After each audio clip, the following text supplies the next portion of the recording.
the thing that went up the most was my tenant appreciation. Can you see how word would spread? Oh my gosh, I just asked my landlord, I thought he was going to say no, whether he would put a $100,000 glass curtain on my building, and he did. And he seemed to be happy about it. Is he an idiot? All of that is in maintenance, and who pays for things to be done up? That's cool, isn't it? Can you think of any others? Were there fire? Higher returns. Yes, the returns can be higher. Yeah, that's a very good one. Index, meaning? Oh, the rental. Oh, yes. There's another way of putting that, is that in commercial, it's normal. Well, let me put it this way. When you have a residential property and the economy improves, are you allowed to increase the rent? Yes. But if the economy goes down, are you kind of forced to reduce the rent? You're not forced to, but if you don't and everyone else is reduced, they'll all leave, right, and go elsewhere. With commercial, they're on a lease. So just about every commercial lease that has any quality will have, it's one word, I hasten to add that because it sounds like two words, but it's got a ratchet clause. That's why it's one word, ratchet, not ratchet, but anyway. It's the ratchet clause. It's also known as the upwards only rent review clause. And what that means is the rents can go up, but they never go down. Now, on the face of it, you might think, well, that's a bit unfair. I told you these commercial landlords were racketeering so-and-sos. But there's actually a very sane and sensible reason for it, and that is that commercial landlords, en masse and individually, can offer rents at a substantially lower rate if they know that there is a ratchet clause in it, so that you can structure things and get your financing so that you're always covered. It's not as if next month the economy will go down and then suddenly rents go down. So yeah, you've got... what are we going to call it here? I'll call it ratchet, but R-A-T-C-H-E. I think it's double T in Australia. There we go. So a ratchet clause. Very important point. Can anyone else think of anything? Because there are a ton more. Even I'm... yes, sir. Make good the property. They have to put it back the way the property was. Yes.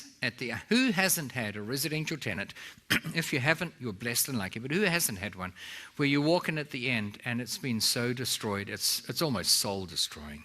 We've all had that, right? They've stolen things, taken bathtubs out or whatever. You know, just horrid, horrid stuff. You don't get that with commercial. You do an inspection, and it was already in the lease that they shall restore it to exactly the way it was, unless it's by written agreement, when they moved in. And it covers you in all those situations. Well, in this book, we've got a ton more, but we don't really have time to go over them because there are so many advantages here that it's kind of crazy. But I want to highlight a couple of things, because all of you are saying, all right, we suspect there may well be a few advantages, but we're hung up on the fact that there are two major disadvantages. Would you agree with that there could be disadvantages? Do any come to mind? Vacancies, all right. So I'm now going to talk about, I think, is the blue one a bit fatter and easier to read? So I'm now going to put cons, so disadvantages of commercial. Now, I can only think of two. One is you have vacancies, meaning if you have a vacant residential property, what's the problem? Is it that the color of the carpet in the spare bedroom is the wrong shade of blue? No.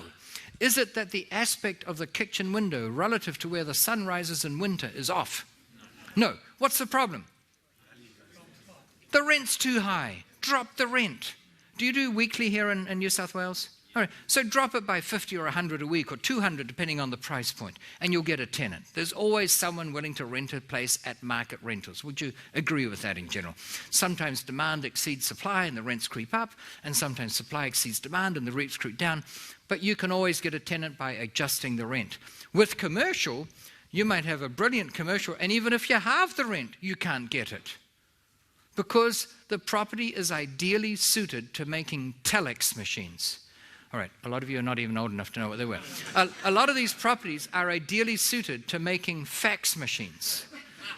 All right, some of you don't even know what they are, okay. A lot of you thought it was ideal for operating your MySpace account out of, and that's gone, right? So even by dropping the rent, you've got a vacancy. Is that a big problem? Major problem. What's the other problem? Bigger deposit? Do you agree with that? Yep, bigger deposit, lender ratio. I would put it as they've got a lower, do you call it LTV or LTR? Loan to value or loan, LVR, loan to value ratio or loan to value ratio, whatever. So it's lower. So whereas they might lend you 70 or 80% on residential, what's the current rate here in Australia? 80%? Has it ever been higher? Yes, I'm going to ask the Grey Brigade again. It was 90, it was 100. The highest I've heard of in Australia is 110. That's not even the highest in the world. I was living in the Netherlands in the 1970s, 125%. And they were unrepentant about it. They said, well, sir or madam, we know you're buying a house for, say, 100 or a million, call it, but we want to give you $1.25 million because you can't just move into that house and expect to like it. You're going to want to redecorate it and remodel it, add this and add that. And we're happy to give you the extra money because you'll spend the money on the house and that will give us extra collateral as security. I mean, they were awash with money and just tried to get it out. When they're awash with money, the loan-to-value ratio on residential goes up. That's why we had no docs loans in the States and stated income loans. A stated income loan is where you apply for a loan and you state the income that you need to state in order to qualify for the loan. No, I'm serious. It was known that it had no correlation with your actual income. That's why it's not called actual income loan. It was called a stated income loan. That's what I stated. So you wanted to buy a $4 million property. You couldn't afford it. You couldn't afford a $400,000 property. But it didn't matter. You just stated, well, I earn $2 million a year, and they'd give you the loan, and it wouldn't matter because a year later it would have gone to $5 million. The bank was covered, you were covered, and it all worked wonderfully well until, and it was inevitable, the writing was so on the wall. You know, you'd have to be proverbially blind not to see it. So I don't know if you can think of any others. These are the only two disadvantages I can think of with commercial. It can be difficult to get a tenant, and the banks are only willing to lend a lot less. Typically, it's around 60%. Depending on circumstances and jurisdiction, they might go up a bit. Sometimes it's a bit lower. Yes, ma'am? The losses can be higher if you've got a business that goes out. All right. The comment is that losses can be higher if you have a business that goes out of business. I mean, I'm happy to add that because I think some of you know where I'm headed with this. If I can debunk these two, or even these three, if you get a loss, if I can destroy the concept that there are disadvantages, have we solved the disadvantages? And now we're only dealing with the advantages. Yeah. All right? So which one do you want to do first? Let's talk about vacancies. Are you with me so far? Am I speaking too fast? No, good. You know, in the States, they always say, where's your accent from? And I say, you guys don't get it. I don't have an accent. When you're down under, everyone speaks this way. You know, you have the accent. It's called American. They don't like that, you know. Okay, so vacancy rate. Not only should you not be fearful of losing a tenant, I love properties that don't have a tenant. Is that rattling your cage a little bit? They're far superior. Because when you have a property with a tenant, let's say it's generating $100,000 a year in rent, they're going to ask roughly $1 million, right? Cap rate of 10%. Well, how can I make money out of that? Am I supposed to make money from the 10% I earn and wait for capital growth to kick in? All right, to discover this one, I'm going to take you on a tangent. They'll be the only two formulae I give you. Tonight, or even I run this weekend event, and even there, it's not computationally heavy because I always believe with anything in life, if you can't strip it down to its essential elements and make it simple, then it's not worth doing. Oh, and that's what I said. See, I don't have a script, in case you haven't noticed, and there are multiple reasons why I don't have a script. If I had a script and I lost it, what on earth would I talk about, right? And secondly, have you ever been to an event where they say, well, welcome, ladies and gentlemen, it's a real pleasure to be here, and I'm so happy to be back in Perth. Sydney, sorry. I'm so happy to be in... So boring, isn't it? So I'm speaking from the heart, and I remembered what I was going to say and went on this tangent, and I've now forgotten what I was going to say. So it'll probably come to me. But there are only two things I'm going to share, two formulae. But they're kind of pretty important formulae. And one of them is we're going to compare residential with commercial when it comes to how we value a property. So when we're talking about residential property, would you not agree that the typical equation that your accountant and your financial planner will give you is that the return you get, sometimes called the ROI, return on investment, equals the rent divided by something? What do you think it will be? The what, sorry? The outgoings? Oh, that's a good guess. All right. The what? Oh, the loan? No, the return on your property. If it's a 10% returning property, what does that mean? It's the rental income divided by what? Your purchase price, yes. All right. Now, purchase price. Folks, if some of you knew that and were hoping I'd go on meteor stuff, and other of you are still wondering what the woman thing was about, but anyway. If this isn't second nature to you, I'd encourage you to read books. And it's not a pitch for my books. Unlike some people who say, well, I wouldn't read Dolf's books because of this. I had one critic say that you shouldn't read my books because in my books, and you won't even get this, but in my books, it said that sometimes you have to repaint the roof of a house. Now, do you ever paint roofs here in Australia? Yeah, of course you do. So that's why you don't get it. But in the States, it's very uncommon to see a roof of any kind that needs painting. They use tiles or it's non-paintable stuff. So he said, I obviously don't understand real estate, painting the roof. So unlike people who criticize others, I say there is no such thing as a bad book on real estate. My theory is if you spend 20, 30, 15, whatever dollars on a book and kill 3 hours of your life consuming it, and even if you only get one idea from that, that idea could be worth a fortune to you. So read it. Read a book a week. Read one a day if you can, but read at least one a month. You'll never learn less. So when you read, you never learn less. Reading anything is a good idea. We always say readers are leaders, and the way I like to put it is, he who does not read has no advantage over he who cannot read. Right? So turn that telly off and read some books.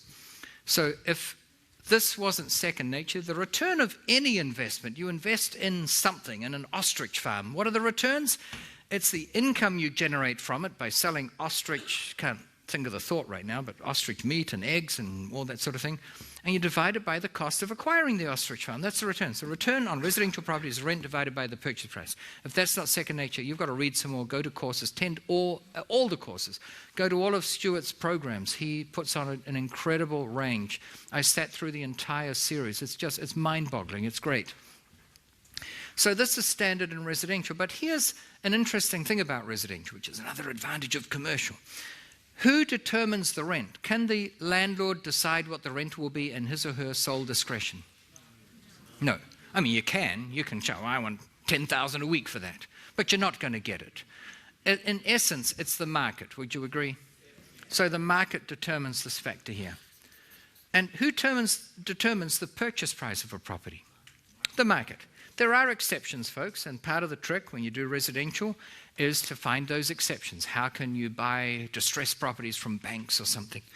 But the market determines the return, in essence. Right? So hold that thought. We might have to come back to it, because now I want to talk about commercial. And here we've got how commercial is evaluated. With commercial, it's in essence the same, but it's got a different emphasis, and you'll see it's got a huge, huge implication. In commercial property, we say the value of a commercial property equals the rental income divided by, now I don't expect many of you to know this, and even some of you who are in commercial may not fully appreciate or understand this. So you're with me so far? We're going to work out the value of a commercial property equals the rent divided by, and I'll write it down for you, it's cap rate. Now, for those of you who don't know, cap rate is an abbreviation for capitalization rate. It literally means the rate at which you capitalize the rental income to arrive at the value of a property. Most people in commercial estate, and with all due respect to those professionals that I'm very grateful for that are in commercial real estate, they get it wrong. They will say things like, well, this property is selling at a cap rate of 5%. And I know what they mean. They say the return is 5%. But the first question I ask, and you can hold this thought, but I explain this more on the weekend event. The first question I ask when I hear that a property is available at 5% is, what are market cap rates in that area for that class of building? Because if I asked you, is 5% a good return or a bad return? What would you say? It depends. You're right. Now, I get the feeling you're saying that by rote. But what does it depend on? It depends on two things. The market, like what the market's doing, are cap rates rising or falling, and also the geographic location. Because some of you might think, well, I wouldn't buy a property no matter how funny Dolf is at 5%. That's bad. Well, let me tell you, in New York on Wall Street, which arguably is the most desirable strip of real estate in the world, market cap rates are 2%. What does that mean? If you've got rental income of $1 million, then investors are willing to pay $50 million to acquire that rental stream because it's pretty well guaranteed forever because it's on Wall Street. Are you with me? 1 million divided by 50 million is 2%, obviously, right? So, but can you see what I've just said? If you've got cap rates of 2% on Wall Street, then a rental income of $1 million will mean the value is 50 million. Because investors are willing to spend 50 million to acquire that investment. That's different from residential. In residential, we'd say, well, no, the rental is 1 million and the asking price is 50, so the returns are 2%. It's sort of the same, but can you see how in one case we work out the return and it's determined by the market? And in the other case, we say, no, the value of a building is the rental income divided by the cap rate. Is the cap rate determined by the market? Yeah, I said on Wall Street it's 2%. In Podunk, in Gunpowder, I've been there. I did an event in Gunpowder. It's the only city where I've had 100% attendance. And I was really honored until I realized they didn't even have a movie theater, so I was just entertainment, you know. So yes, the cap rate is determined by the market. What determines the rent? Let me tell you, it's your creativity. The more creative you are, and I'll give you some examples of that, the more creative you are, because the cap rate stays the same, the higher the value of your property. So I want you to think about that. You've got that building on Wall Street. It's got rental income of 1 million, cap rate of 2%, it's worth 50. If you can figure out a way of ethically and morally and by having willing lessees pay you $2 million, what happens to the value of that building? It doubles to 100 million. If you go back to a house and you've got someone paying rent of $400 a week and it's worth 200,000, say, even if you could induce someone to pay double that, 800, which you wouldn't because it's determined by the market, but even if you could, would you be able to sell the house for more? No. Do you hear what I've said? This is significant. This is the biggest aha you can have in commercial real estate. With residential, you have little control over the value of it. You wait for the market to improve. With commercial, the value is determined by the rent. And if you can change the rent, you can change the value. Cap rates change over time. They sometimes go down. They sometimes go up. You can play that game too. If you buy where cap rates are falling, then values go up. If you buy where cap rates are rising, values go down. So if you time that right, you can get that too. But this is the biggest thing.